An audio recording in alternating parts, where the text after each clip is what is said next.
Alors, on attaque tout de suite par les avertissements. Je vais te mettre au pas, moi je vais te dresser. Sors de ta connerie, sacré bon Dieu. Sinon moi je te dévisse la tête et je te chie dans le cou. Avertissement. Chef, oui chef. Pardon? Fais pas ton mariole toi, sinon contrôle tes papiers, tu vas te retrouver au ballon, ça va pas t'aider, hein? Maman, je crois que ça va être encore une année compliquée. Mais pour pouvoir donner des avertissements, des compliments, des félicitations, il faut avoir toutes les données en main quand un cavalier les résultats.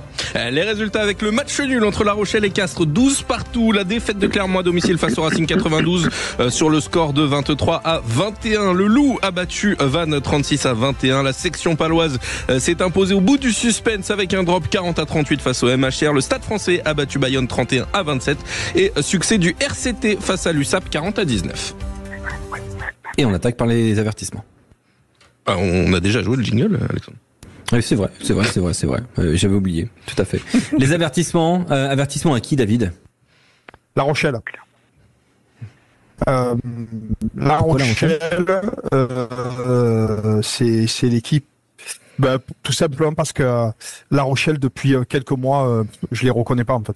Je les reconnais pas et chaque fois il y a toujours une excuse. Alors un coup ils ont pas d'équipe type, un coup ils ont mis des jeunes, une équipe mixte, un coup ils ont pas fait la priorité au championnat, c'est la Coupe d'Europe. Et maintenant, à l'arrivée là ils ont mis la grosse équipe, ils ont mis tout ce qu'ils pouvaient et ça marche toujours pas. Et quand on voit les derniers résultats, ils sont pas bons. Les derniers résultats rochelais, c'est 4 défaites et un match nul en championnat. Donc pour dire qu'à un moment donné, il faut se poser des questions du côté de La Rochelle, parce qu'à ce rythme-là, ils sont déjà sortis des 6. Au vu du rythme qu'imposent les Lyonnais, les Castrés, les Bayonnais et les Toulonnais, pour ne citer que, bien sûr, avec Bordeaux et Toulouse devant, il va falloir vraiment se réveiller très vite pour les Maritimes. Ouais, avertissement à cette équipe de La Rochelle. Quel est ton avis, toi, Fabrice Doloron? Moi, j'aurais cité également Clermont. Parce que déjà qu'à l'extérieur, ils n'y arrivent pas. Si maintenant, ils commencent à perdre à la maison, face à une équipe du Racing qui était quand même à l'agonie ces derniers temps. Je crois qu'effectivement, Clermont, pour moi, ça peut être un tournant là. Ça peut être un tournant de leur saison. Là. Je crois cette défaite, ils vont la garder pour un bon moment. Elle va leur coûter très cher. Moi, je pense parce que devant, effectivement, ça lâche pas. Il y a Pau aussi, qui lâche pas, qui a démontré par donc ton choix, c'est Clermont. On va faire trancher un spécialiste Sud Radio, Clément Combe. Il faut trancher. Est-ce Clermont ou est-ce La Rochelle en avertissement? La Rochelle. La Rochelle. On passe au compliment. T'es courageux. C'est pour ça que tu t'en es sorti, tu m'entends? T'es à la hauteur. Compliment. Il va falloir mouiller ce beau maillot bleu. Il va falloir qu'à la fin du match, ils sentent si fort que quand tu l'envoies dans les tribunes, on te le renvoie. Je sais bien que je devrais pas pleurer comme ça, mais c'est de bonheur, c'est de la joie. Je suis trop heureux. Rapidement, Fabrice. Compliment à qui? Toulon pour la série actuelle à domicile qui est extraordinaire. Toulon. Ouais, c'est vrai que ils sont sur 6 bonus offensifs consécutifs, c'est impressionnant le RCT. David Gérard, compliment à Toulon aussi, c'est aussi ton choix.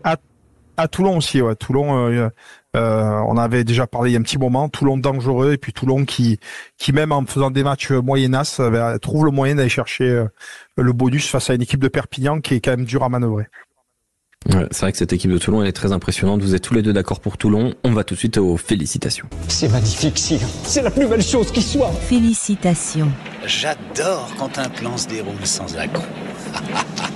Ouais, c'est pas faux. Vous ne pouvez pas dire brillant? Non, ce serait trop banal, je vous l'accorde. Charismatique, génie surdoué.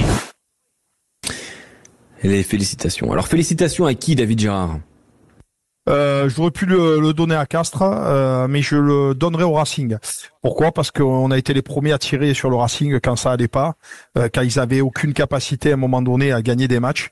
Là, ils sont allés gagner. C'est Quentin qui était le premier à tirer sur le Racing. Ils sont allés gagner à l'extérieur et ils sont allés gagner à Clermont. Et quoi qu'on en dise, aller gagner à Clermont, c'est pas donné à tout le monde. Même si en ce moment ils enchaînent des résultats moyens, Clermont c'était une des chances qu'ils avaient de reviser les 6. Et c'est tombé à l'eau, donc félicitations Racing.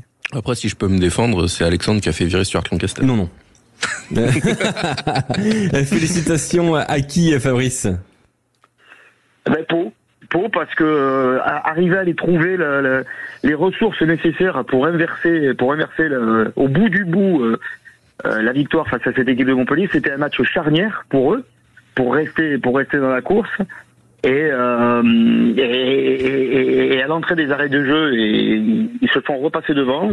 Ils trouvent les ressources nécessaires à l'issue d'un match complètement fou pour aller chercher cette victoire qui était impérative parce que ils sont toujours dans la course. S'ils avaient perdu, c'était fini. Donc moi, un grand coup de chapeau pour la pugnacité, quoi. Quentin Cavani va devoir trancher. Est-ce le Racing ou est-ce Pau en félicitations, Quentin? Eh ben, la section paloise. La section paloise, c'est le choix de Fabrice qui est donc bien en félicitations de la team Sud Radio. On a donc en avertissement cette équipe de La Rochelle, en encouragement / compliment Toulon, et en félicitations à la section paloise. Merci beaucoup d'avoir fait ce conseil de classe avec nous, d'avoir participé avec nous, Fabrice. Merci à vous et à très bientôt. Et ne changez rien. Merci beaucoup, c'est gentil, et bonne première période, bonne seconde période, pardon, tout de même. On la suivra dans un instant sur Sud Radio, la seconde période. À tout de suite.